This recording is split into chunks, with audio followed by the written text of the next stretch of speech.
All right, now in this video, I'm going to talk about why dispositions is better than acquisitions.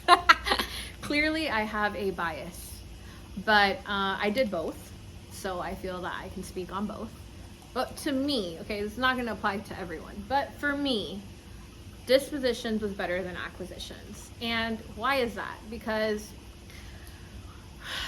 when you are wholesaling real estate, you're dealing with sellers that unfortunately are in a bad spot in their life.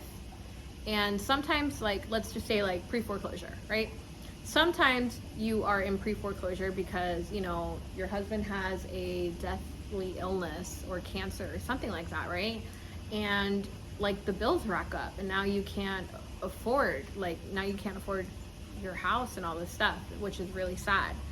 But there are other times where people get into pre-foreclosure because they're irresponsible, and that is just the truth. And it's a hard truth for them to accept, but it is the truth. So you're dealing with people sometimes that are very difficult to deal with, that are not accountable for their actions and are not very responsible. So for me, that was very difficult because I am the opposite. And so I loved helping people, like especially the people that like, I love helping people. So it was nice to help people regardless of whether they, you know, were the reason that they got into that predicament or not.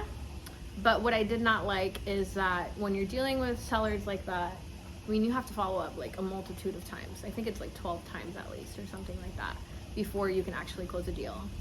And I learned that. So I felt like it was a very long sales process, and I like speed, so I didn't enjoy that.